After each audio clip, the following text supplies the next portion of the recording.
Iniciando o nosso programa Meio Ambiente e Sustentabilidade, um videocast promovido pela Lei Paulo Gustavo.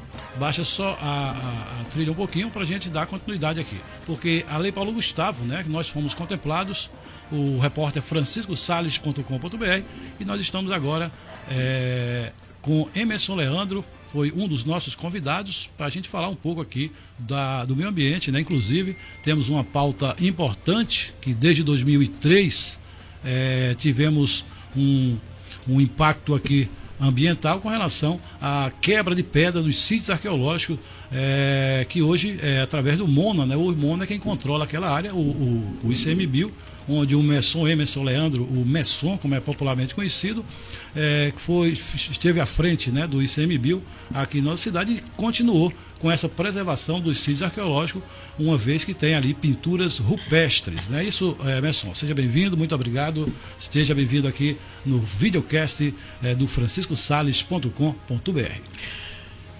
Obrigado, Salles, e tenho só a agradecer ao convite para falar desse tema importante, né, através desse incentivo, né, da Lei Paulo Gustavo, e vamos aí entrar nesse assunto muito importante para a nossa região, que fala tanto do meio ambiente como sustentabilidade, desenvolvimento socioambiental, né, linkado com a preservação, né, da nossa caatinga. Perfeito.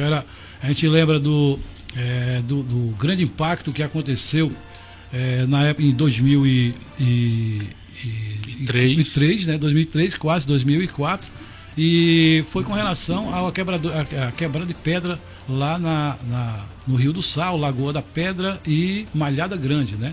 Então houve esse impacto ambiental, e a gente vai falar com você porque você fez aquele papel, né, de preservação ambiental, né? Então eu gostaria antes, né, você que foi do CMBio, a importância do papel do CMBio em Paulo Afonso na conservação dos sítios arqueológicos. Então, Salles, eu vou falar aqui como já passei lá pelo ICMBio, né, e eu tenho um conhecimento de causa lá quando fui chefe do ICMBio Paulo Afonso. E o ICMBio tem um papel muito importante na preservação dos sítios arqueológicos aqui em Paulo Afonso. Contudo, a competência originária é do IPHAN, né?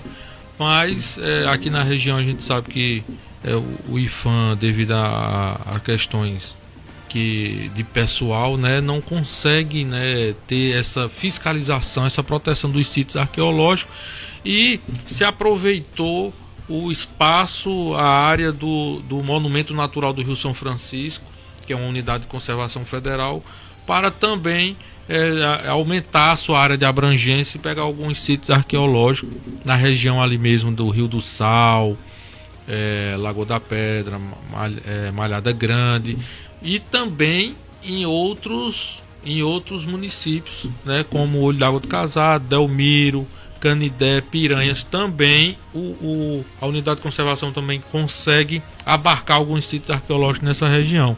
E como você disse, Salles, desde aquele evento que ocorreu lá no finalzinho de 2003, início de 2004, quando na época não tinha ainda o ICMBio, né, mas tinha o IBAMA, o escritório do IBAMA aqui em Paulo Afonso, e o IBAMA fez uma ação, né, para tentar acabar com a quebra de pedra irregular, né, a extração mineral irregular que estava destruindo os sítios arqueológicos, né? Exatamente. Então teve uma fiscalização, teve o impacto já tinha sido muito grande, né? Vou dizer assim, dezenas de sítios arqueológicos foram transformados em paralelepípedos. Né? Há quem diga que a gente anda em cima das pinturas rupestres aqui no Paulo Afonso. Pinturas rupestres, inclusive, eu cheguei a ver uma foto que me mostraram onde tinha, sim, em um calçamento recente, uma pedra lá que tinha uma pintura rupestre. Imagina aí você, né, se deparar, né, com uma pintura rupestre. Então era feito desordenado. E depois daquela ação do IBAMA, isso certamente foi um dos passos para contribuir positivamente para a criação do Monumento Natural do São Francisco, né, da criação da unidade de conservação para proteger tanto os sítios arqueológicos como a biodiversidade daquela região. Me fala mais das atitudes que foram tomadas, né, na sua gestão. E foi em 2000 começou em 2017. Em 2017, então fala aí um pouco, né, do que foi, né, essas atitudes tomadas na sua gestão. Então, a gente lá quando assumiu em 2017, em parceria com o Conselho, né, o Conselho Consultivo do Monumento Natural do Rio São Francisco, bem como com a equipe nossa de proteção e também em parcerias com as prefeituras, com alguns comunitários, né, a gente começou a fazer um processo de educação ambiental, né? A gente na parte de fiscalização ali, a gente teve uma reunião para orientar os fiscais também, para que a gente conseguisse trazer a comunidade para ser uma protetora dos sítios arqueológicos. Né? E até faturar, né, em cima dos turistas, né, que visitam aquela localidade, né? Então acredito que essas alternativas, né, essa foi uma das alternativas que até hoje, né, se preserva essa... Isso, a gente começou a fazer essa educação ambiental, mostrar que o sítio arqueológico traria benefícios, né, para a comunidade através de um turismo sustentável, né? Então foi implementado a princípio através da Rede Brasileira de Trilhas uma trilha ali no Rio do Sal, no Mirante do Santinho. Essa outra essa foi você teve lá junto com a gente, que a gente até inaugurou com alguns alunos da rede municipal, né, do ensino. E ali foi a primeira trilha que vocês criaram? Ali foi a primeira trilha em Paulo Afonso. A gente criou foi a primeira onde deu o start para sinalização e da gente fazer a trilha do vai e vem, né?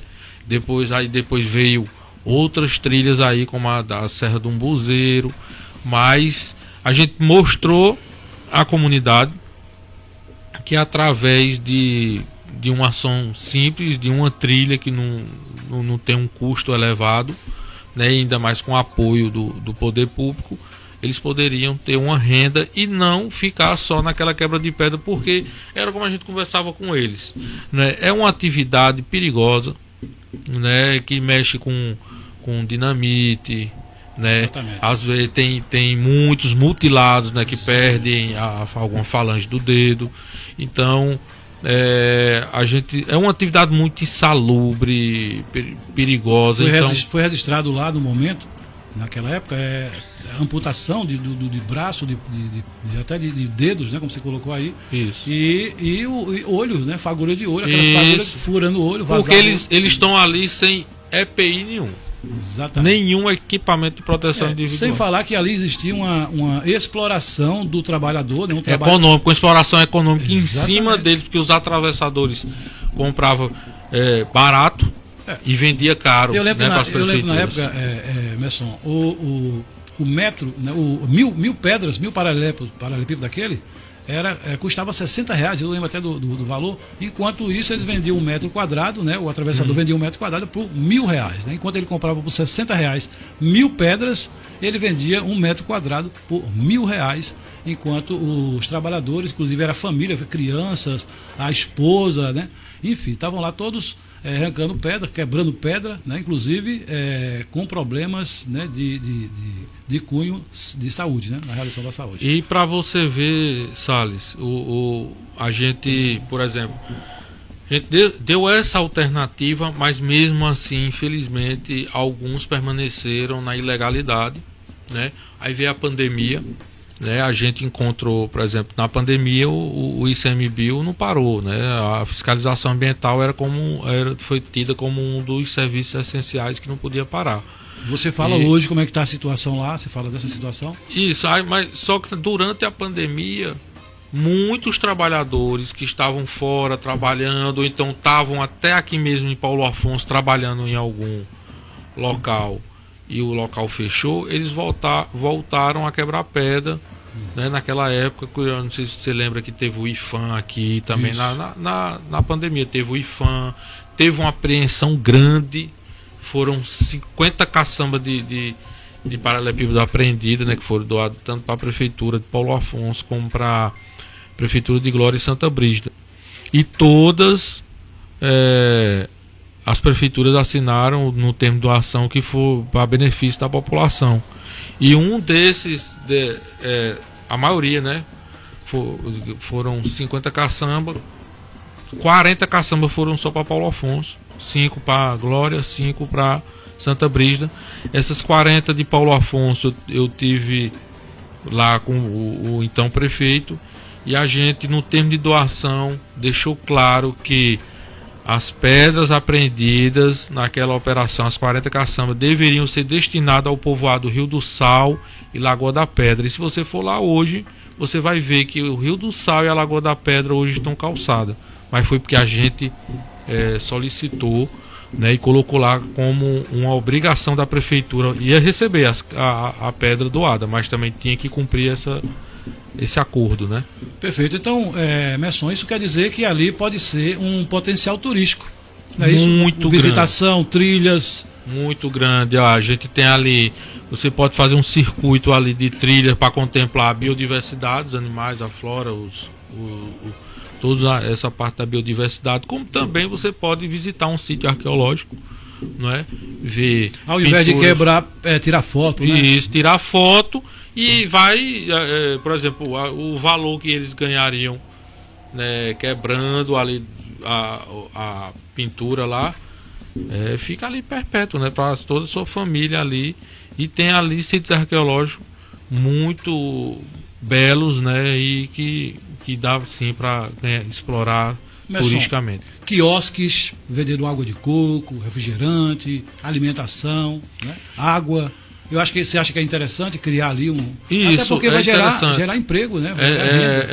Inclusive a gente lá incentivava muito, né? A gente falava sobre isso nas reuniões do conselho, a gente mostrava que ali tinha um potencial muito bom, né? Já tem lá no próprio Rio do Sal, tem o artesanato mineral, né? Que é uma escola, né? Onde faz o artesanato lá, isso, de pedra, e é só agregar mais alguns ambientes, né? Como você mesmo disse, um quiosque lá na beira do rio, ter um piezinho para parar uma jangada, uma lancha, né? Também gera emprego lá para o comunitário que tem, o pescador que tem uma canoa. Tem turista que quer vir e fazer um passeio de canoa. Exatamente. Se ele tiver lá disponível, o turista descendo lá na trilha, indo lá, né? Quer dar um passeio de canoa, ele leva, né, passeia, né? Tem também a questão da pesca esportiva, que pode ser também lá uma vertente boa para o Rio do Sal. Então são amplas, muitas as possibilidades ali de geração de emprego, distribuição de renda sustentável. Pode ter certeza que tudo é sustentável, que não dá para agredir, não vai agredir o meio ambiente. Perfeito. Aí a comunidade, né, ia se debruçar ali, vender suas artes, porque lá também tem aquele... O artesanato da Malhada Grande. Exatamente, tem aquele local lá que pode ser visitado e comprado, né? Porque tem ali renda, né? O pessoal faz renda. Isso, tem a questão também que faz as redes também. Isso. Lá, não é? Lá puxando mais acima, tem a questão do Xingozinho, que tem a fábrica de beneficiamento de pescado, onde pode também levar o turista para lá para conhecer, e já o turista já sair lá com filé de peixe, a tilápia desossada. Então tudo ali naquela região ali, produzido ali mesmo naquela região. Agora, para isso é preciso entrar no calendário, né, de visitação, porque o turista vem aqui, vai olhar ali o boi e a cobra, né, vai em poucos lugares. Não, o que é que acontece, sabe? Como nunca se teve um olhar mais apurado para esses ambientes, termina não entrando mesmo no roteiro turístico, né? Então tem que se chamar, né, tem que se chamar os guias e as agências, tanto de Paulo Afonso como as agências que estão circunvizinhas ou num raio aí de 200 quilômetros, trazer o pessoal para cá e mostrar as potencialidades e se formatar um roteiro turístico, né, adequado para vários tipos de turistas, né? Ali no Xingozinho tem um catamarã, ainda existe aquele catamarã? Porque foi aí uma época... no Rio do Sal. Rio do Sal. No Rio do Sal ainda existe o embarque do catamarã, né, o catamarã raso da Catarina, né? Ele sai dali do Rio do Sal e faz o passeio ali naquela região ali da Ponte Metálica, por ali. Durante muitos anos não houve investimento ali para que, inclusive, o pessoal do catamarã raso da Catarina questiona, né, que falta também o incentivo do próprio município para que isso possa acontecer. Mas olha, assim, qual a perspectiva para o futuro naquela região ali do Rio do Sal, Lagoa da Pedra, e enfim? Então, ali nós temos um local ainda não explorado turisticamente, vamos dizer assim, né? Então tem uma perspectiva muito boa para o turismo sustentável. Como eu disse, tem a questão dessas trilhas que pode ser fomentada, aumentada, tanto que tem uma perspectiva de se fazer a trilha do Cangaço, né? A trilha Casa de Maria Bonita, que partiria dali do Rio do Sal e destina a Casa de Maria Bonita, que fica a 22 quilômetros, né? Que pode ser um cicloturismo ou então a pé mesmo. Acontece já um cicloturismo ali naquela região. Acontece já. Me fala um pouco dessa atividade lá. Então, o cicloturismo que acontece ali naquela região, na verdade, a grande maioria que faz o ciclismo, né? São pessoas daqui mesmo, de Paulo Afonso, mas alguns visitantes de algumas outras cidades vêm fazer o cicloturismo, né? Então eles chegam logo cedo, né? Tem lá um local hoje. Já está no calendário? Não, o que eu tenho conhecimento não. E pode entrar no calendário? Pode entrar no roteiro do turismo municipal, né? Então eles fazem ali, tomam café, por exemplo, em um povoado, pedalam até outro povoado, até chegar próximo do almoço, aí almoçam em outro povoado, depois retornam. Então isso gera também, né, um recurso sustentável para aquela região ali também. Perfeito. Olha, são 19h45, estamos batendo um papo aqui, na realidade, através da Lei Paulo Gustavo, com o Emerson Leandro, o Messon, como é popularmente conhecido. Lembrando aqui que a Lei Paulo Gustavo, uma lei complementar de número 195/2022, é uma lei federal que destina recursos para a realização de projetos culturais em todo o Brasil. A lei foi criada para apoiar o setor cultural, que foi fortemente afetado pela pandemia de Covid-19. A Lei Paulo Gustavo tem por objetivos fomentar a produção cultural, gerar empregos e rendas, democratizar o acesso à cultura, fortalecer a economia criativa. A lei prevê o repasse, né, de vários bilhões, na época foi 3.862 para estados, municípios e o Distrito Federal. Então esses recursos foram utilizados, né, na realização de editais, chamamentos públicos, prêmios e outras formas de seleção pública. Eu queria parabenizar o empenho, né, do Rogério Xavier, ele que foi coordenador de cultura aqui por um bom tempo, e também o Paulinho da Igreja, né? O Paulinho da Igreja, que na época ele foi presidente do Conselho Municipal de Cultura. Então, parabenizar os dois pelo empenho para que essa Lei Paulo Gustavo fosse realizada, né? Está sendo realizada em vários setores, seja no audiovisual, né? Tivemos aí também um filme, né? Uma curta-metragem, onde o Bosco foi o autor, né? Então vários artistas foram contemplados com a Lei Paulo Gustavo. A gente parabeniza a iniciativa, né? O empenho, melhor dizendo, de todos os envolvidos desse processo municipal e, claro, parabenizar o governo federal através desse incentivo cultural. Não é isso, Emerson Leandro? Isso é muito importante, né, Salles, esse tipo de projeto para fomentar aí a cultura, né, principalmente a nossa cultura sertaneja, né? Então eu vejo que todos esses projetos aí tem tudo a ver com a gente, né? Então leva informação, leva cultura, então é muito importante. Então, sítios arqueológicos, da destruição à preservação, né? Esse foi mais ou menos o tema que nós discutimos aqui, e o Emerson Leandro, que foi gestor ambiental do ICMBio, né? Fez um trabalho de excelência, né? Parabenizo o seu trabalho. Deu continuidade a um trabalho, um legado que nós deixamos, né? Que foi fomos muito penalizados, né, quando você embarga uma destruição na cabeça das pessoas. As pessoas acreditam que estão ali desempregados, né? Quando você embarga ali, não, estamos desempregados, mas tinha um cunho mais importante, que era a defesa do meio ambiente, não é isso? A preservação do meio ambiente e aquela atitude tomada lá em 2003, Salles, que você era o gerente, né, aqui, chefe regional do IBAMA. O chefe regional do IBAMA aqui foi muito importante para cessar o dano, né? Exato. O embargo serve para isso, para cessar de imediato aquele dano ambiental que está sendo causado, né? E como você mesmo disse, as pessoas às vezes não entendem que aquilo ali é feito dentro de uma legalidade, e se não está cumprindo os pré-requisitos, vai ter que ocorrer o embargo. Se não acontece aquele embargo naquela época, hoje nós não teríamos sequer um sítio arqueológico, né, aqui em Paulo Afonso, e aquelas pedras que a gente passa ali indo para o Rio do Sal também, que algumas são lindas, né, todas na verdade, mas tem algumas que chamam mais atenção. Exatamente. Nós não viríamos nenhuma daquelas ali. Não teríamos, né, mais essa oportunidade.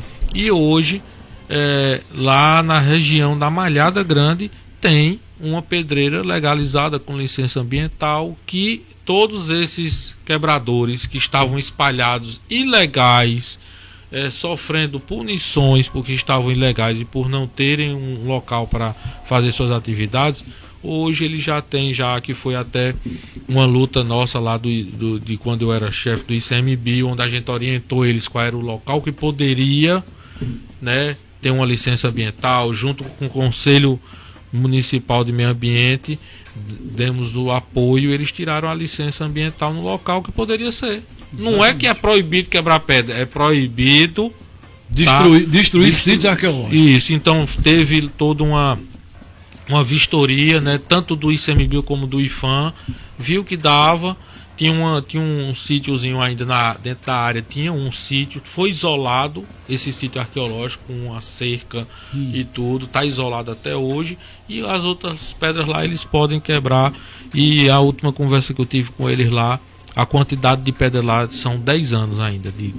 Eles podem então explorar. Tem mais 9, foi o ano passado, tem mais 9 anos de exploração. Tranquilo, sem ter perturbação, sem nada. Isso é quem procura, porque assim, eu vou ser muito sincero, todas as pedras que saíam dali, elas iam para o poder público, né, fazer seus calçamentos. Isso. E, no entanto, eles não se preocupavam, né, com a saúde, né, do trabalhador que estava ali quebrando pedra de forma arcaica, né, do tempo da pedra lascada, como diz o ditado.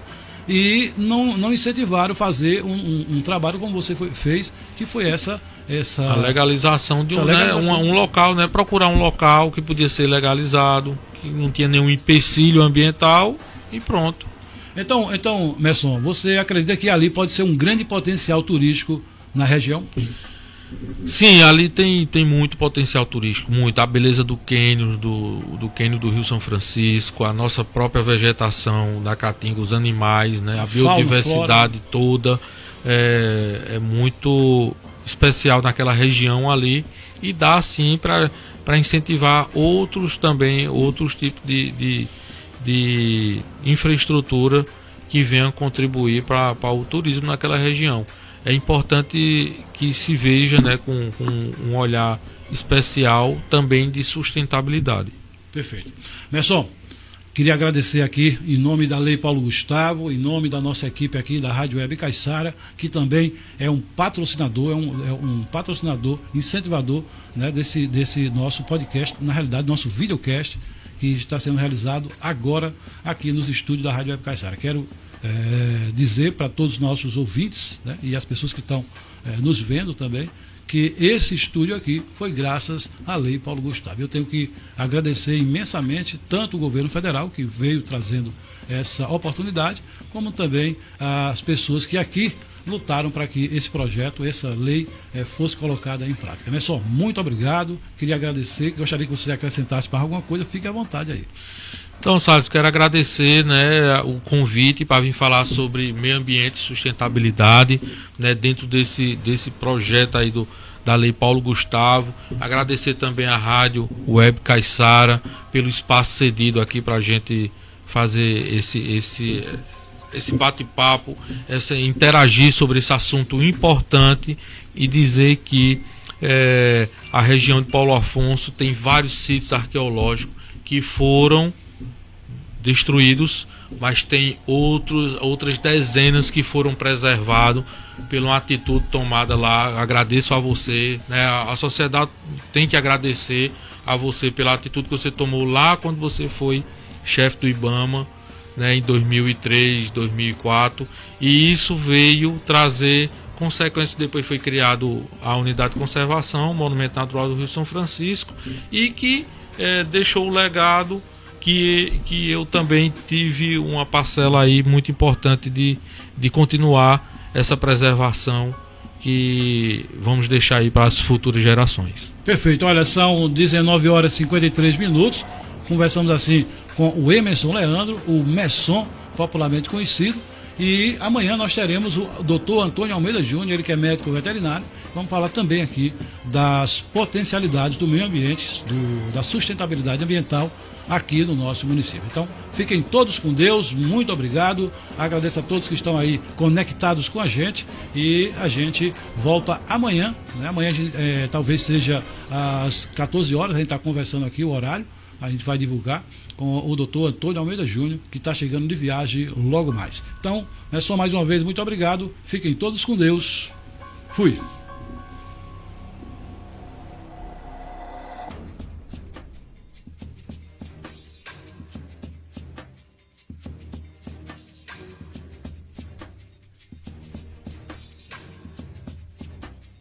É isso aí, gente, são 19 horas mais 54 minutos, tivemos aí a entrevista do repórter Francisco Salles com o